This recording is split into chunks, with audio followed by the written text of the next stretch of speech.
Bitch, let me tell you something. What's up? It's your girl, DijahDiva, and you are tuned in live to the #Diva Gang podcast, where we discuss art, music, entertainment, pop culture, and have cultivating controversial conversations. Okay, let's get into it. You guys, it's been a minute. I know it's been a minute since I did a podcast. I believe the last time I did a podcast was like on the 20th, if I'm not mistaken. And I just moved. Well, not moved. Let me not be dramatic. I am doing a short sabbatical in Mexico, and I'm extremely excited about it. And I really feel, I'm trying to look for things on my phone, but I really, really feel like when you are starting a podcast, and I just want to start this off being honest, when you are starting a podcast, it's a lot that you have to do. It's a lot that you have to take. It was the 24th, by the way, July 24th. It's a lot that you have to take in. You have to have, I wasn't able for the first couple episodes to be able to put, it's noise in the background. That's just the noise of the city. I can't do nothing about it. But a lot of people don't understand that when you're doing a podcast, you have to take into account, especially because in the first 4 episodes, I did not have video footage. I want to be able to have video footage so that people can connect with me on my YouTube channel and put this on and have this for my Patreon and my OnlyFans. But on top of that, you have to make sure you have good audio. You have to make sure you have good camera, good lighting, a good setting. And even though this is not the best of setting, it is temporary. I am very excited that I have even made it this far because it looks better right here at home in Mexico than it does at home. I'm still working on getting a home base and getting that together, but this is a journey. I'm not going to not do my podcast just because everything isn't perfect. It won't be perfect because, bitch, I ain't got perfect fucking money. But we're getting there. And speaking of Patreon, make sure all of my super divalicious #Diva Gang members, y'all go to my website, DijahDiva.com, and subscribe to my Patreon account. You could choose a $5, $10, $15, or $25 per month tier. Now, when you do subscribe, you get bonus episodes, exclusive content, you'll get coupon codes and deals on upcoming merchandise and shows and anything else that I'm doing. And also, you'll be able to get access to everything early. Podcasts, any content, anything that I put on my YouTube, generally, anything that I do, you'll be able to get that first. So you really want to make sure that you are subscribed and choose a tier of your liking. And it's it really does support me and my channel, and it helps all of this come together and become way more beautiful and dynamic than what it is. So let's move forward. I wanted to talk. I'm going to be sipping a little bit while I'm doing it. Delicious. I wanted to talk about Tory Lanez and DaBaby. And I know I'm about $1 short and a day late. But let's just get into this conversation. And then I've recorded this a few times and didn't like it.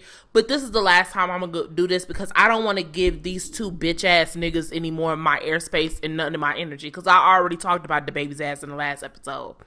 Let me just get into it. I love DaBaby. I love his music. I think he is super, super cute. I thought that he was refreshing. I think that when he does freestyles, he was good. However, let me take it here. I don't appreciate a lot of the behavior that he has been doing. And I have said that on my last podcast. I said, I'm not feeling this nigga anymore. And it's coming to a point to where, because your music is decent, it's catchy, it gives me what it needs to give. But at the end of the day, you are no Ludacris. You are not at that level yet. Bar-wise, music-wise, fashion-wise, business-wise, where you can start. Nobody should do it, no matter how far along you are. But you're not at that point to where you can start fucking up the way you fuck up. And a lot of people have been talking. I wish they would shut the fuck up. But a lot of people were talking and saying that you should have been canceled when you smacked the lady in the face. And every single time you have done something, it's been an excuse made for you. And I don't think those excuses would be made for you if you weren't famous, if you weren't rich, if you were not a man, if you were not cisgendered and straight, there's a lot of privileges that are working for you as to the reason why people give you so much leniency for your violent, piss poor behavior. And I'm going to just take it here. You put somebody, a fan of yours, in the hospital for no reason. That was the first time, shout out to Lovely TTV, because that's how I found out about that. I started looking at you weird, but then I was like, maybe the nigga was doing something he ain't had no business doing. You beat up Cam Coldheart. I think he deserved it, so I'm going to give you that. But you hit somebody in the face for flashing a camera in your face. That's not the right response. And it was a woman. And no matter what you think it was a woman. And then you did the thing with the candy, with the boys. And then you went off and worked with Tory Lanez. Then you went off and had a whole Twitter debacle with her boyfriend, literally antagonizing her with her abuser. And that's when I stopped. That's when I stopped fucking with you at that point. That happened a little bit before the candy thing. You are constantly at the center of some sort of drama or controversy. You're always threatening to put your hands on people as if you don't have security and all this other shit. I just don't appreciate a lot of the stuff that you've done. And the fact of the matter is you've been specifically violent towards black women. I don't respect what you did with Danny Lee. Even though I feel like the bitch had it coming, I don't respect that either. I don't respect it. I don't. Because if that's going to be your yellow bonus, what you want. If that's your bitch, if that's your woman, if that's who you chose and you wanted to stand by it, you should have stand by it. But what you did was you waited until the opportunity where she was getting drugged and read for filth, and then you left her. Hey, I don't respect how you operated in that situation. I especially don't respect how the fact that how you operate in that situation, knowing that she was dissing the mother of your daughter. And for you to want a yellow bone at that point, your baby mama and your daughter are both chocolate. Because you ain't no light-skinned nigga either. So you made a baby with another dark-skinned woman as a dark-skinned man, and you think that your baby is going to be able to live up to the shit that you perpetuate? You're avid colorist. And my problem with you is that since you think you dance on Lizzo, you got a song with Lizzo, you think since you dance, you take pictures and cuddle up and smack fat women's asses on your stage, that it's just supposed to be a easy, smooth sailing for you. As if, because the bar is in hell. I don't give a damn how many fat women that you hug and take pictures with. You don't respect women. I'm not going to hold on to that as a morsel of hope because, bitch, fat bitches ain't that desperate for no attention and affection, especially not from a problematic ass nigga as yourself. And let's just move forward because there's a long laundry list because my memory is good. I really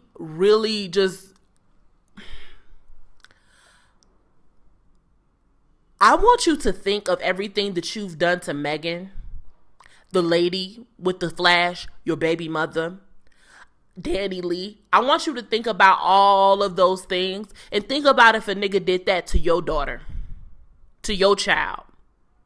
How would you feel? And at this point, I don't appreciate the shit that you say about the LGBTQ plus community. I don't appreciate the things that you say about my HIV positive babes, which is not mutually exclusive to the LGBTQ plus community, by the way, with some ignorant shit. I don't appreciate that. And then but you was real hype when you chumped on Panini remix with Lil Nas X. See, people have short memories. And I'm the only person going that deep with it. Because a lot of y'all forget the pattern of shit that he's done. You go off and make a song because Panini was a platinum song without you on it, and then you jumped on it. You was quick to cash a queer check, but you were very, very quick to slip up your tongue and talk shit about the LGBTQ plus community. I don't appreciate that. A lot of LGBTQ plus people also don't appreciate that. I think that you are the epitome of a bitch ass nigga. And I think you need to get your shit together. Because I also, and this is the audience, here I'm calling us out, the consumers. I don't appreciate the fact that he can antagonize Megan. He can antagonize these little black kids. He could punch a black woman in the face. He could disrespect a black woman who was his baby mother. He could do all of this shit to other black women and other black men. But when he says something about the LGBTQ plus community, all of these white people, Dua Lipa, Miley Cyrus, Elton John, all of y'all got some shit to say.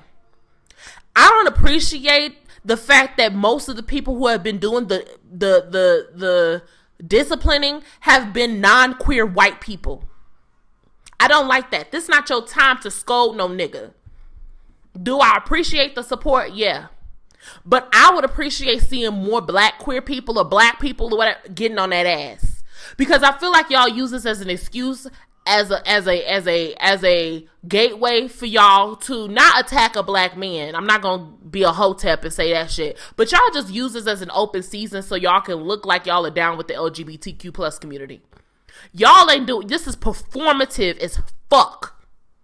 All the black queer people that have had any type of critical take on this situation have all said that all of this shit is performative. And the fact of the matter is, thank God white people can be queer too. Because if the queer community was just saturated with other people of color and white people, nobody would have gave a shit. And because the thing is, there ain't no white Megan Thee Stallions. There ain't no white girl in the club that he smacked in the face. Ain't no white little kids with candy trying to sell on the street. The only time it matters that somebody is having problematic behavior and being abusive with their platform is when it affects white people. And I am sick of it. Because I also feel like in this situation, black queer people have been completely erased. Nobody heard what the fuck we had to say. Nobody want to know what the fuck our course of action is. And I don't appreciate the fact that... Did I just come out on camera? But I don't appreciate the fact that a lot of you white straight people, mostly, and some white queers are over the fuck speaking. It's a thing called intersectionality, and I need you guys to Google that word. Because I don't like it, because it's performative as hell. And I just feel like y'all are using this situation as an opportunity to be performative as hell. And I don't appreciate that. But let's get on Tory Lanez. Let's get there, because I'm trying to give some backstory before I roast the shit out these niggas. You are the definition of a super bitch ass nigga. Because I don't care what happened. I don't think Megan Thee Stallion was 100% in the right. Let me just be nuanced. I love you, Megan. I still would love for you to be on the podcast and work, but I got to keep it real. I think you probably was shady as shit.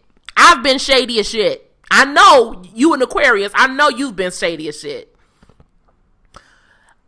However, I don't give a fuck what happened between you and your friend. I don't give a fuck what happened between you and your label. I don't give a fuck about none of that. Whether that was your fault, they fault, y'all fault, that don't matter. None of that warrants somebody pulling out a gun and shooting you in any way, shape, or form.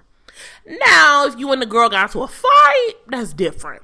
But don't nothing justify a grown-ass man. I don't give a fuck if you was hitting him in the face. Nothing justifies a grown-ass man pulling out a gun to cause danger to your person.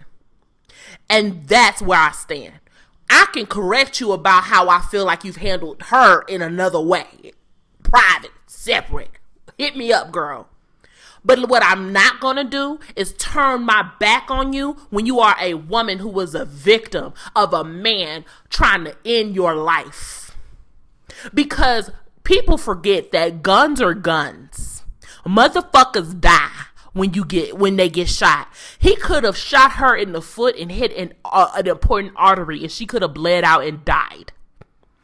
People are not understanding that situation. And because I know you've experienced a ton of loss, and because you're from Houston, Texas, and because you're a black woman, and because I see you and I hear you and I feel you and I love your music and I think that you are a really dope chick, because of all of that, even if I didn't think you were a dope chick, I'm going to stand behind you, because as a black woman, that is my motherfucking job. Because I don't appreciate I don't want to talk about this situation ever again, but that's my stance on the whole Megan situation. Because Tori, if you didn't do it, why you text her and apologize? If you didn't do it, then why did DaBaby retweet, oh, the reason they did a song together is because both of them shot somebody and get away with it? See, the admission of guilt is real. So if you didn't do it, you sure not acting like a nigga that didn't do it. You are giving real OJ Simpson right now. You're giving super OJTs. And I need you to have several seats and shut the fuck up so that by the time you get to your court case, you might stand a fucking chance. Because the fact of the matter is, you literally, DaBaby, you brought her abuser. Even if you don't know. Even if you're not sure if she's telling the truth, you don't even insert yourself in to instigate that situation. Because the fact that you are that close to her and majority of your female/gay audience comes because of your collaborations with her, let's not get it twisted.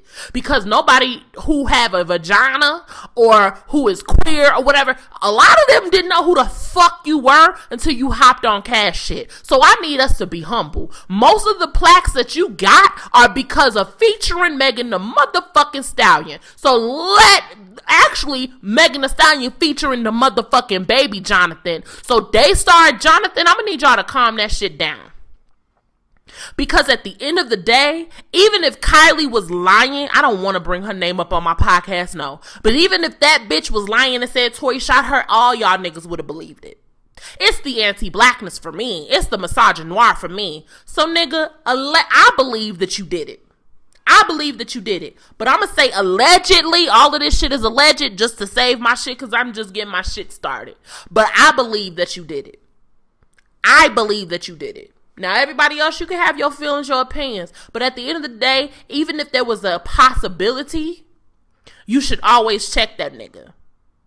Now, let me get into roasting the shit out of you, Daystar.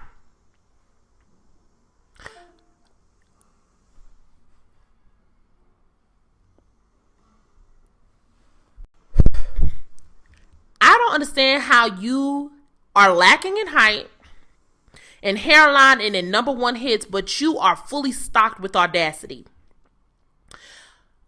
You should be thrown underneath the fucking jail cell, but I'm about to roast the shit out you little bitch, Daystar. I could tell by the way that you took Cajun blackened seasoning and sprinkled it around the cell membrane of your head and not the nucleus that you probably failed biology. I can also tell the fact that you willied a hairline around the rising and falling action of your head and not the climax that you probably failed fucking English. And I can also tell by the way that you have a Lamborghini donut in the parking lot ass tire screech around the motherfucking perimeter of your head and not the goddamn area that you failed geometry. So I'm gonna need you to take your academically suspended head ass somewhere and have several of the motherfucking seats. You are holding on by a thread. You look like... I'm going in. You look like a motherfucking light bulb, bitch. Thomas Edison would be motherfucking jealous. You look like the motherfucking Megamind. You look like the motherfucking Peanuts from the Proud Family movie. You look like Jordan from Bernie Mac. You look like Little the Fuck Build. Let us keep it real. Because your looks sure ain't gonna get you paid. So you better be good at something. Because you make okay music. You make cool music. Because if sampling, you must think you Kanye West. Because all you do is sample beats and steal people's bars and put them in a song. You could rap okay. I'll give you that. You got bars. But let me tell you what doesn't have bars. The middle of your bitch ass head. How the fucking middle missing? How the fucking middle missing? You ain't no motherfucking bagel. I literally don't understand it. Because I'm just sitting here like, why the fuck do I want to put cream cheese on the top of your head? Because the middle is missing like a motherfucking bagel. I just don't get where the fuck you think you get off of having any audacity. Because you are not that nigga. You are not that nigga. Now, DaBaby, Jonathan, let's get on your boogie board head ass. The fact that your head looked like a slice of Texas toast, I'm surprised that Megan Thee Stallion ain't ate your ass up yet. Because I'm just sitting here like, how the fuck Are you going to have two struggles? You either going to have a struggling single or a struggling beard, but you can't have the fuck both. Because what I will say is that your new Looney Tunes, bikini bottom ass, new ass song, Red Light, Green Light, I think I know why you named it. Because I think God, when he made you, he put a red light on your beard and your height and put a green light on your motherfucking head size and your audacity. I think you need to pick a motherfucking struggle. Because at the end of the day, bop was the only bop that you had. You, my sir, don't have the longevity that you think you have. And the fact that motherfuckers was trying to compare you to Ludacris is ludicrous. So I think you need to take your trapezoid-shaped head ass somewhere and also have several fucking seats. Because between me and you, the fact that both of y'all are fucking criminals and y'all are still walking free as black men, I know there's a white man in power that got y'all nuts in a fucking chokehold. So whenever the white man that's keeping you niggas out of jail and on fucking movie screens and shit like that, that dude, when he tell you to dance, you say 5, 6, motherfucking 7, 8. I don't envy you niggas at all. You niggas need to understand that nobody owes you education. I want all niggas to understand. Niggas, when I say niggas, I mean people. That nobody owes you shit. Nobody owes you education. Especially after you went off and said some shit to offend somebody. And newsflash, bitch. The people who have HIV the most are fucking in heterosexual fucking couples. And I say heterosexual and quote unquote heterosexual. And people can have HIV in ways outside of sex. From birth, people can have HIV. People can have HIV from a blood transfusion gone wrong. People can have HIV from needles. People can have HIV from a plethora of different ways. And the fact that you said dirty, nigga, you dirty. Because the fact that we let other people bust raw all up in bitches and have babies every single second of the goddamn day, and we don't talk about HIV and AIDS then, but only when it's queer people involved do we give a fuck about a health crisis. People been having HIV and AIDS for years, and nobody has ever stepped in to make sure these people have access to health care so that they don't catch it in the first place, access to education so they don't get it in the first place. Nobody makes sure that they have access to PrEP, access to medication, access to testing. People don't do that. So if you're going to try to do a call to action, which I believe is bullshit, know your facts first. Because I know several HIV plus babes, HIV positive babes that are doing the shit right now, and they're living long, healthy, fulfilling, beautiful, loving, beautiful, wonderful lives. Just because you have HIV does not mean you're dirty. It don't mean that nobody wants you. It don't mean none of that shit. So I need for all of y'all with that harmful ass, violent ass rhetoric to keep it and pipe it the fuck down.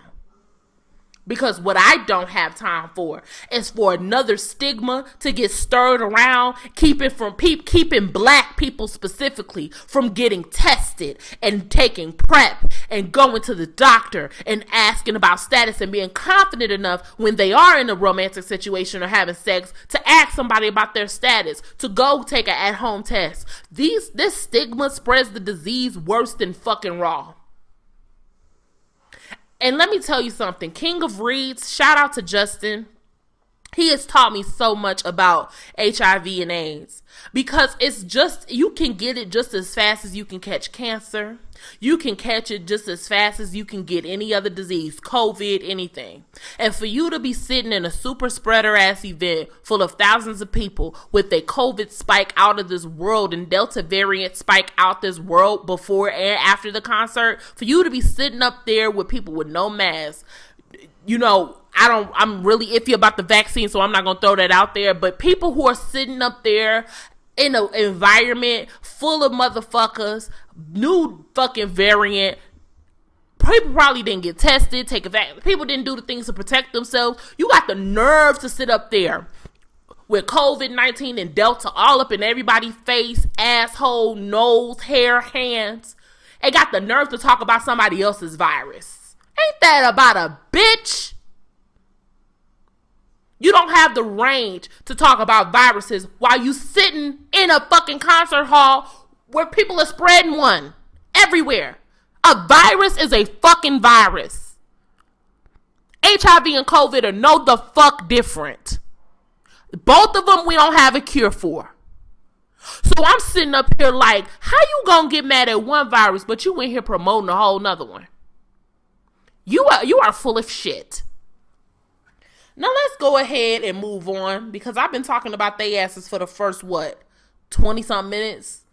I just had to get that off my chest, because a lot of people was asking me my motherfucking opinion, and my opinion is my opinion. If you don't like it, then if you have a problem with what I said, you either hate gays, hate black women, or just hate black people in general.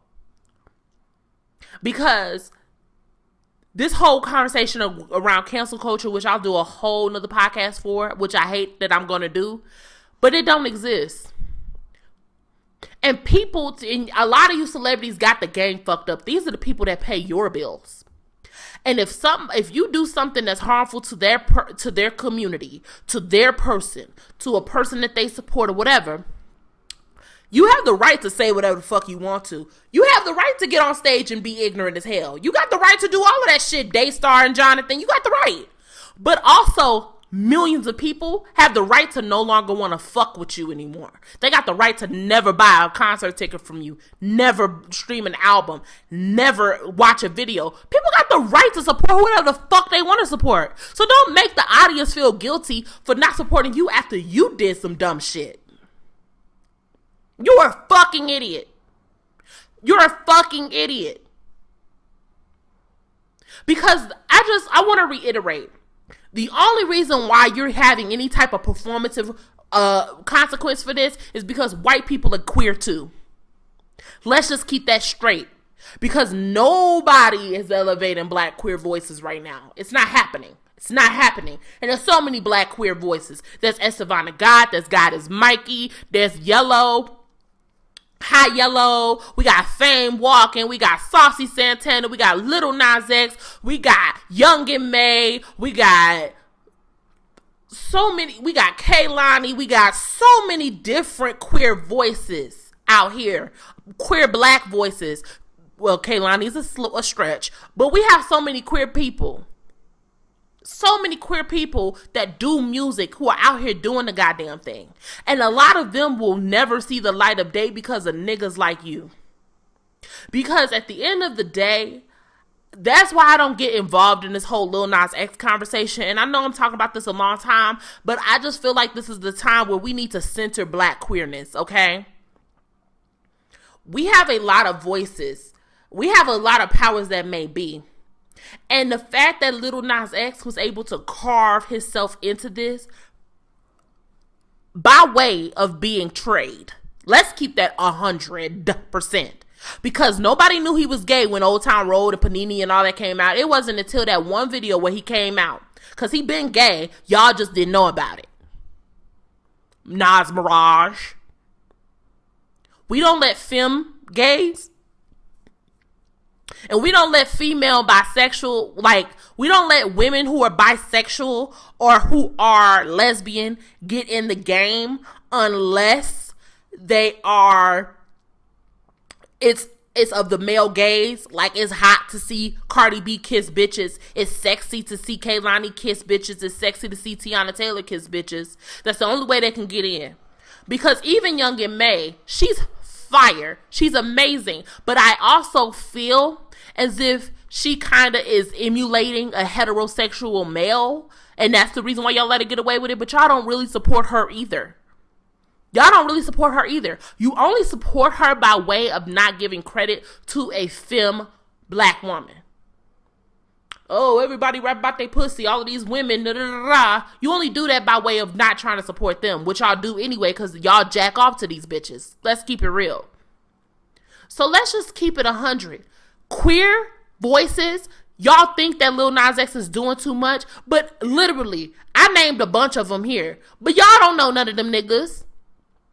Name me your top 5 favorite queer artists. Go ahead. Oh, you can't come up with nothing.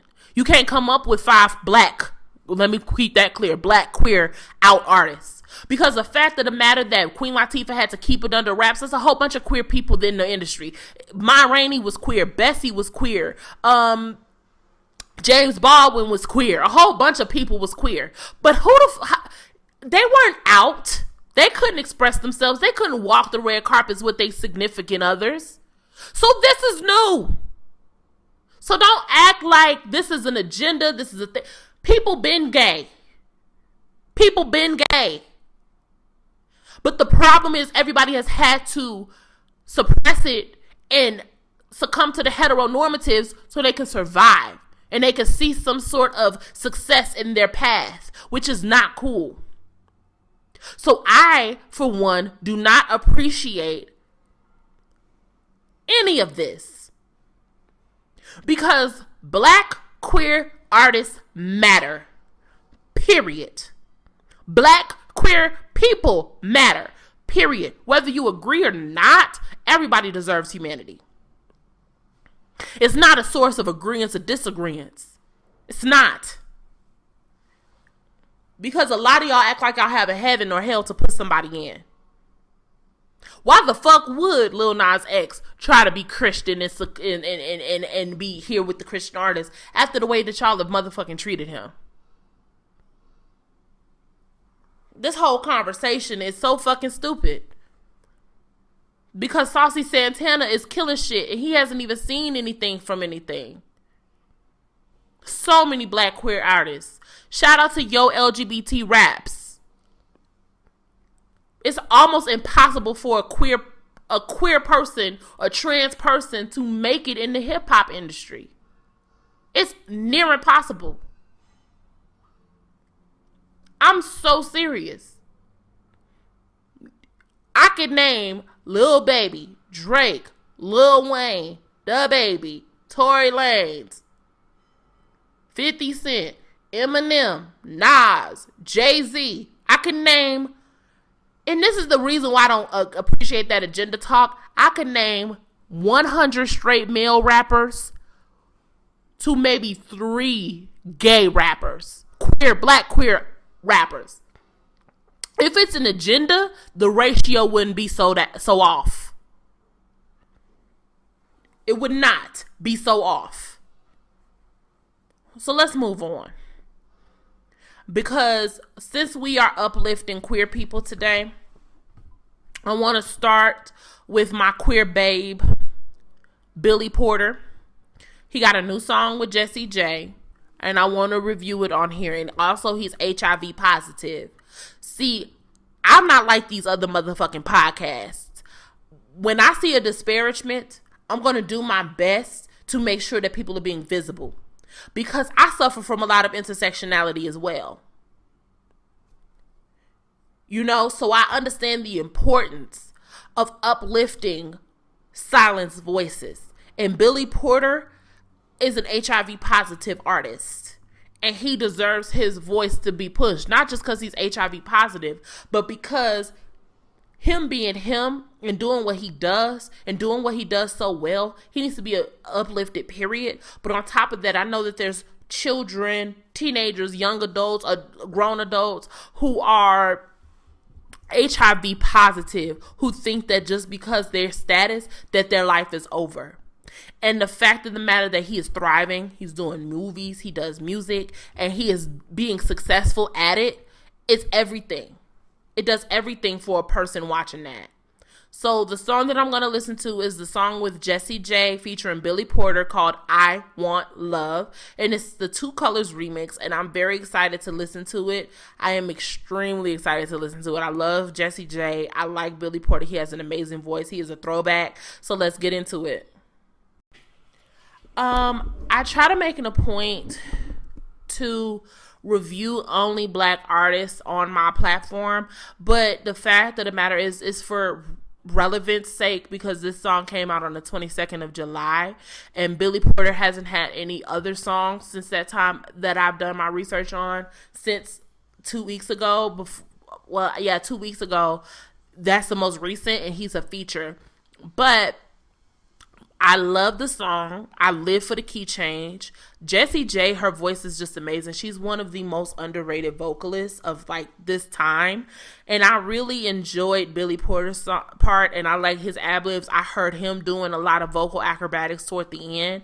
I live for a key change, bitch. I really, really do. I love a good key change. And these bitches don't do key changes anymore. They don't do bridges anymore. And I really want to get to a point to where people are actually putting that type of effort into music. It is a remix, but I will be adding this to my repertoire. And one reason why I love doing my podcast so much is because it gives me and others an opportunity to add new music to our repertoire, and I have those same 40 songs into rotation. I do it too, but I love adding new music to my repertoire.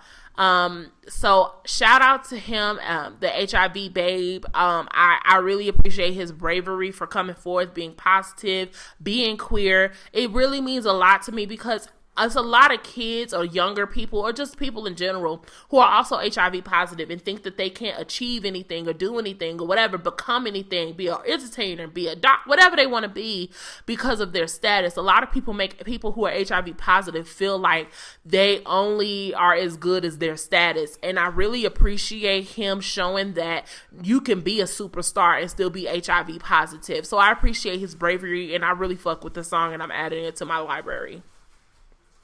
Again, I am so sorry for the background noise. It's just what it is. It's going to be like this for a couple months. But I am looking at the album. It's called, well, is this an EP or an album? I want you bitches to be clear. I want y'all to let me know. That's one of my biggest pet peeves. Is it an album, an EP, a playlist, a mixtape? What the hell is going on here? So I'm looking at it, and it has 13 tracks. A lot of 2.5 minute songs, some 3 minute songs. But you know what? I do complain about song length a lot. But from a person like Saucy Santana who make like kind of club dance bops, I'm not trying to listen to that shit 4 minutes, 5 minutes. I'm not trying to listen to that shit all day. Get to the fucking point so I can shake my ass quick and get to the next song. The first song is called Summertime. Let's make love in the summertime. That's the first thing I think of. We're going to go ahead and get into it, and I'll give you guys my feedback. So, I like that song. That's a good opener. I think that his... I'm not going to say that. I was about to say something real shady. I think that his rapping skills are better than the people that he feels like he needs to cling himself to. So, I feel like it was a game of cat and mouse at first, but Saucy is definitely the cat now. If you know what if you know, you know. Comment below if you know, you know. Y'all could be shady in the comments. I'm not going to say no names on here. But I feel like if his aesthetic was different, it would be something completely different. Not saying that there's nothing wrong with this aesthetic, because there's nothing wrong. I feel like society is trash, because I suffer from the same shit when it comes down to aesthetic. And I didn't want to bring this up while listening to his body of work, but let's just keep it real. I think that the fact that this music has not taken off in a way that it needs to says a lot about what society really thinks about fat queer films. That's all I have to say. I love that song. I like that song. It's really fun. Here we go. That's the next song, Saucy. Let's get into it. Okay, so that was Here We Go. I like that song. Hold up, let me pause. I like that song a lot. I just feel like that song sounds so familiar to an Azalea Banks song. And I hate to do this because y'all know she be coming for people's necks. But it sounds a lot like maybe the same person who produced this song produced the Big Big Beat, because that's what it kind of gave me. It's not a bad thing. I do like the song. I do like my cookies for a scout. But I am noticing one thing on this album. You got a song called Let's Make Love in the Summertime, and then you got a song called, and it's nice. There's a little bit of inspo from Everything Is Love. You thought I wouldn't catch that, would you? I'm a true Beehive member. I caught it. but I do like the song. Let's move on to Nice. And you know what? And like I said before, a lot of these songs are short, and I'm not going to get on him about that because of the brand that he has. Now, if I'm talking about a Jay-Z, and not that I'm trying to level artists, I just don't, like, I wouldn't even be mad at Missy Elliott for giving me a short song based off of the brand. See, with Bree Runway, I got upset because I didn't know what her brand was, but even now, I still feel like some of those songs could have been longer, except for the two before the last. But I feel like I'm not going to get on him about the song length because I feel like these songs need to do what they need to do quickly. Like, these are club bops. These are not, and there's nothing wrong with club bops. It's not beneath any other type of music. I just know that when I'm in the club, I like the song to get to the point so I can shake my ass and go to the bar and get another drink. I'm not trying to listen to no profound 4-minute song in the club. I'm not doing it. So that's why things have their appropriate time and place, and I feel like this is very appropriate. Let's move on to Nice. So, the song I love, first of all, Lil Ju, I just want to let you know that I have never seen a producer career take off this exponentially. I just really think that you're a dope producer. You make beats out of things that beats should not be made of. Cause that shit, I was like, that sound was trash. But then you took it and you remixed the fuck out of it. You are literally the producer that can turn rags to riches. Like, it's kind of like you thrift your beats, and it's really so much swag to it. So much creativity. So I really fuck with you, Lil Ju. Now, let me tell you something. This nigga can rap. This nigga is impressing me more with this rap than a lot of these so-called upscale rap niggas do. So I really like this song. I'm going to move on to Jigga Who. I don't know if this is going to be a sample of Jay-Z or Jay-Z ode to Jay-Z, but I'm very excited to listen to it. Let's get into it. Okay, so that's my favorite song so far. The production on that was amazing, especially the outro. Let me tell you something about you chicks. You chicks don't do outros anymore either. It's the lack of color and creativity for me. But I really enjoyed the song. The outro was fire. I was like, okay, no DJ, but I get chose. Shout out to Houston. I heard that bar. I really like that. I like that song. That's my favorite song so far. It got the star next to it. But that's my favorite song so far. The next song is Boom. I actually really like that song. I really like it. It was giving me real break, like time for the dance break type type feel. Y'all get it. Okay. But I like that song. Let's move on to Boom. The same person who produced Jigga Who produced that song. But that song was obviously a sample of what's the Me So Horny guy? Luke. What's his name? It's Luke something. But I know that beat.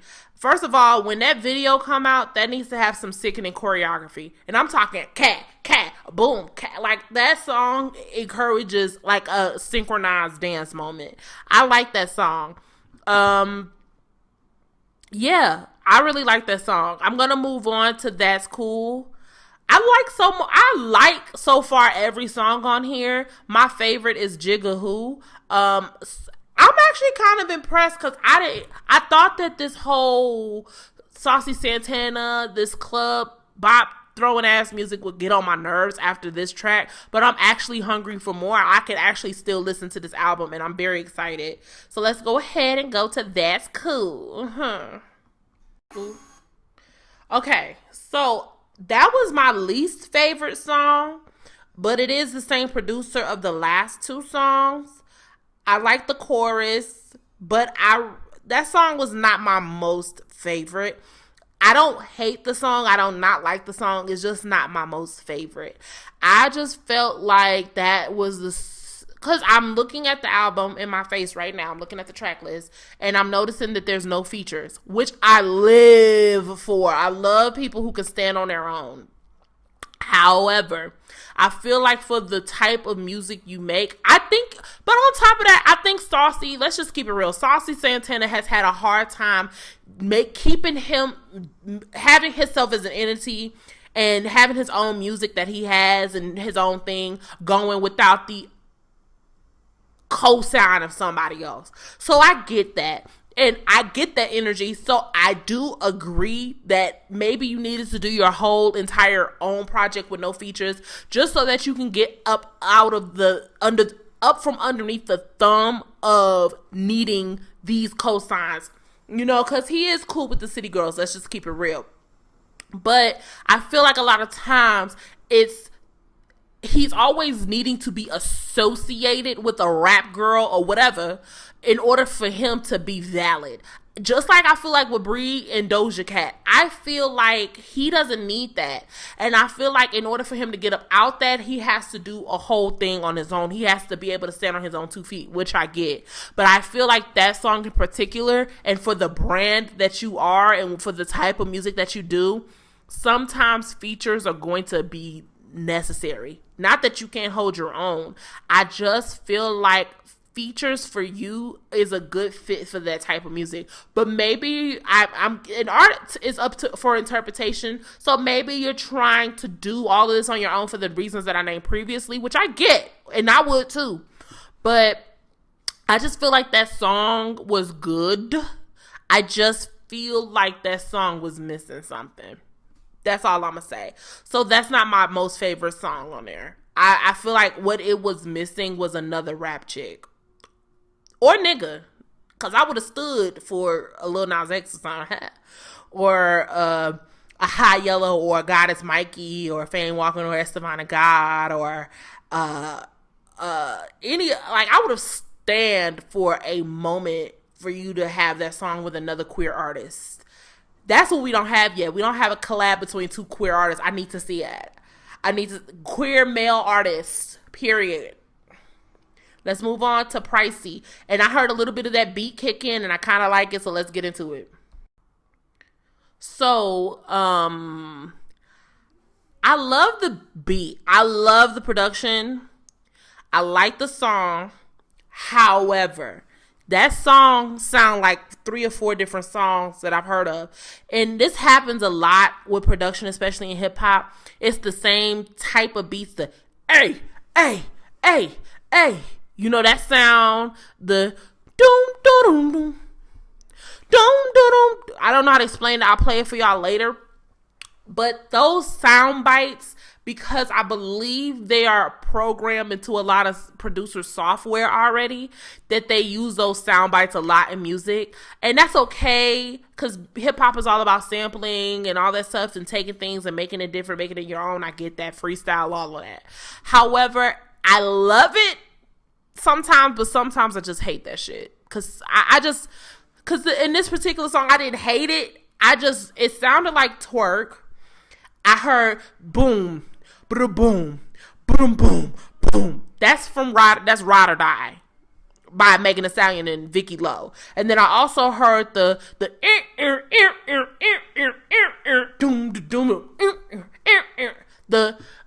what it is, ho, or what's up, can a nigga get in them guts? I heard that. I'm a music listener. I can hear all of that. I literally hear samples from 5 different hip hop songs in this one song. Is it nice and is it somewhat genius? I agree. I believe so. However, is it a sprinkle late? Yes. It's a little bit late. And that's what I was talking about. And y'all gonna have to excuse me. I'm always gonna be going on a tangent. That's how a lot of people felt about the production of Wild Side. Like, how many people are gonna sample One in a Million? How many people are going to sample another Aaliyah song?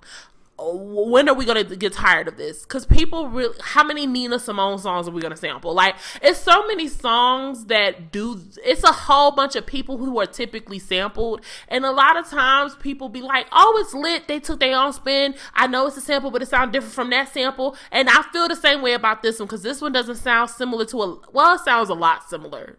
I'm not going to hold you. It sounds really similar to a lot of other shit that I've heard also use all of those samples that I just named. However, because twerk in and of itself is a sample. With I Want a Slim Fine Woman with some Juvenile. So I'm just sitting here like, I'm hearing 5 different songs. It kind of sound like all the other times those songs have been sampled. So a lot of times it can sound a little late, a little dated, and a little safe. I like beats from scratch, and if you're gonna do a sample, you better make it sickening. And that's one thing about this. Do I like the song? It's cool. Will I listen to the song again? Probably not. However, I do think that the production is just a little late. Just a little late. That's my critique on that one.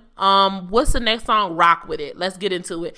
I think this might be a Crime Mob sample. Not Lean With It, Rock With It. Lean With It, Rock With It. Lean With It, Rock With It. That's not the Crime. That's Yin Yang Twins, I believe. I was thinking that that's gonna be a sample. I might be surprised. I live for a sample. Just make it sickening. So for that song, I thought the production was better. The chorus I live for, but one thing I can see is a TikTok dance coming out of that. I definitely see it happening. I think the chorus was good. Saucy Santana has a specific flow. He be like, I'm a bad bitch. I'm pricey. He like, I'm a bad bitch. I'm pricey. Yet it's too icy. Like, it's like a call and response. And that's unique. I like that flow. I'm noticing that. I've noticed that from the first song you did. Like, you want to top, then compensate. If you want to then compensate. Like, I be hearing all types. I just made that up off the top. Freestyle queen. Anyway, I just hear that call and response type flow, and I live for it. Let's move on to the next song. Never Ever. What I can give you is that the songs flow into each other. It's back to back to back. No time to waste. I heard your little vocals at the end. I think you are a chorus queen, because the choruses have been consistently decent. I've been living for a lot of the choruses. What I can say is you use that Nike bar twice in this album. Recycling is okay. It could be a bitches is my sons moment. It could be that moment. But let me tell you, if that's not going to be that moment, then you don't recycle. Don't recycle. I'm going to be just as hard on you as I am with the niggas and the other queens.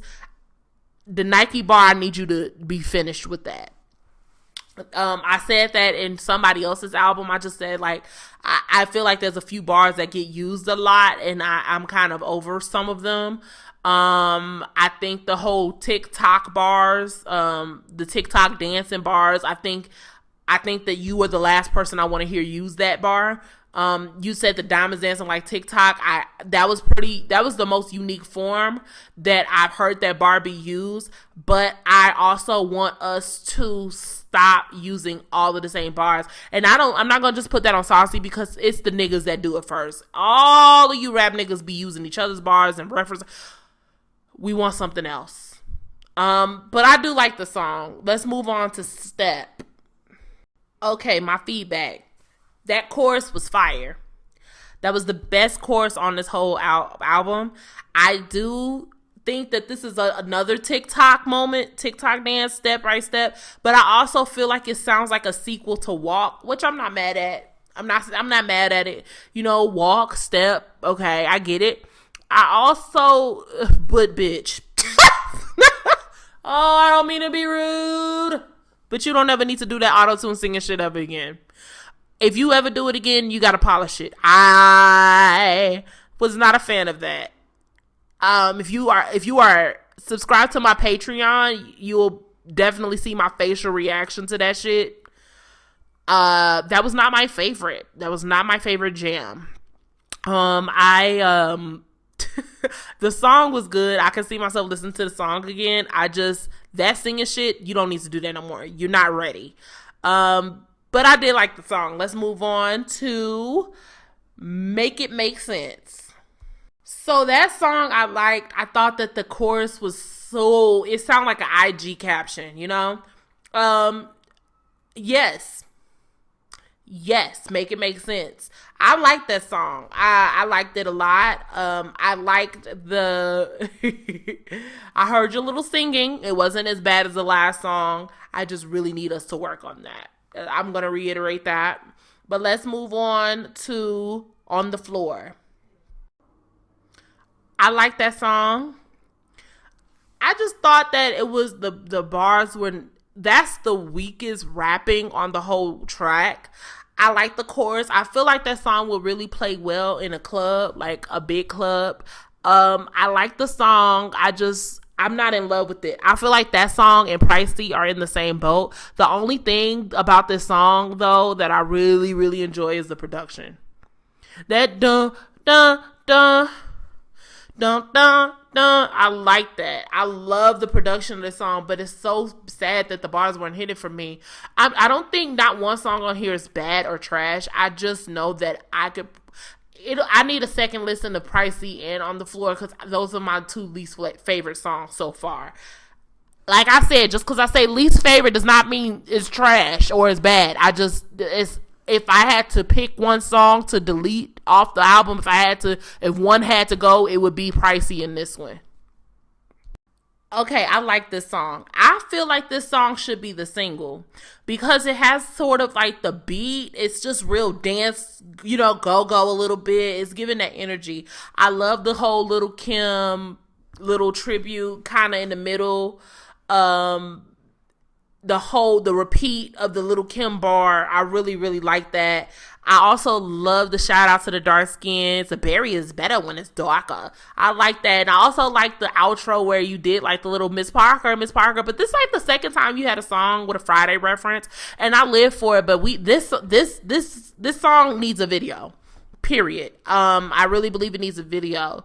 But overall, I feel like this whole project had high energy. I know what to expect. And one thing about me when I'm reviewing albums, depending on who the artist is, their brand, I don't know what to expect. And the bars were there. The songs were high energy. All of these songs could stand alone. Even the ones that I really didn't particularly care for. I feel like they could stand alone. They can make moves. They can have TikTok dances, bomb videos. It could take off and be a viral moment. I really like this project. I really like what I'm hearing from you. I just really appreciate that you did this with no features, even though I complained earlier. But I think that you don't need anybody else. I feel like Saucy can stand on his own, and I'm tired of the audience or anybody he's around making him feel like he has to have a cosign or attach himself to people for him to be able to stand on his own 2 feet. I fucked with it. I really feel like there's a whole nother conversation for another episode as to why I feel like Saucy Santana is not doing the same things as his counterparts. But that's neither here or there. I just feel like Saucy Santana should be in the same spaces as some of his friends and his counterparts. I don't think it's fair. I don't think it's right. And I do think it has everything to do with his orientation and his size. I feel like there's a lot of factors, a lot of problematic ass factors as to why he isn't where he is. But that's an episode for another day. I like the project. Go stream it. It's Outside by Saucy Santana. Because because Jonathan and Daystar have been ignorant and insensitive, I wanted to show love to a HIV positive babe and my queer babe, and I really think that everybody should take a moment and support your local Black queer artists. Make sure you are supporting your Saucy, and because Saucy still hasn't taken off and he doesn't get the support that he should get. The fact that Walk was #1 on TikTok, but then he never got the plaque or the RIAA and all of the things that come with a song going viral on TikTok. I feel like it's an agenda that's being pushed, and I don't appreciate that. But I fuck with you, Saucy Santana. Shout out to you. This was a really dope, high energy, fun project, and I can definitely see myself listening to it again, getting ready with my girls, going to the club. I'm here for it, bitch. And on that note, this is the end of today's podcast, and bye, divas.